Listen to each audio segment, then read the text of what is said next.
Printing press. আচ্ছা, কত বছর ধরে দোকান আছে দিকে? 15 বছর। 15 বছর। তো এমনি ভাড়া দেন? গভর্নমেন্ট ভাড়া।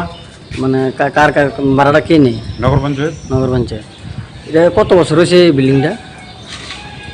20 বছর। তো এটা কি মানে কি এর লাগে হয়েছিল এই মার্কেটটা? এটা শপিং কমপ্লেক্স। হ্যাঁ হ্যাঁ। তো শপিং কমপ্লেক্স হয়েছে নি? অন গভর্নমেন্ট যা বানাইছে তো তাই। এটা তো কমপ্লেক্স হওয়ার কথা, শপিং কমপ্লেক্স। অন গভর্নমেন্ট না দিলে। তো মানে মানে যদি কমপ্লেক্স হইতো কিরকম উপকার হতো ব্যবসা বাণিজ্যের ক্ষেত্রে? ব্যবসা বাণিজ্যের ক্ষেত্রে ভালো উপকার হতো। ভালো হতো, হ্যাঁ। দীর্ঘ অনেক বছর ধরে কিন্তু এটা একদম অচল।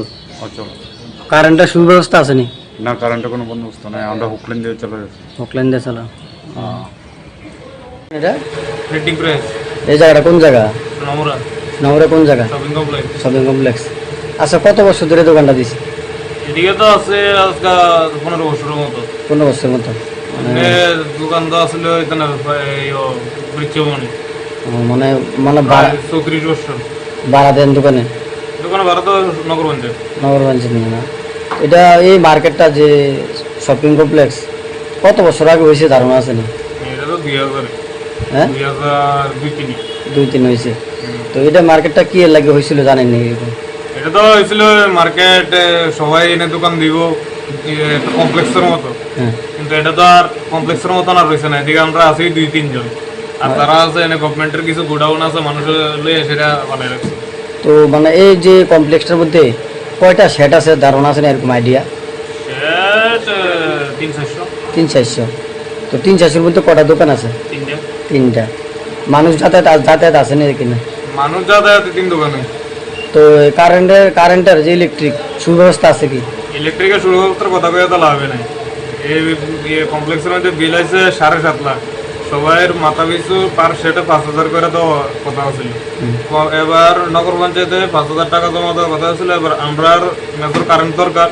এবার কি দিচ্ছে 5,000 করে দুনো সেটের আমরা 10,000 টাকা দেওয়া হয়েছে, কিন্তু ইলেকট্রিক অফিস সমান আমরা কারেন্ট দিচ্ছে না।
দেশের স্বাদের আনন্দ লংতরায়।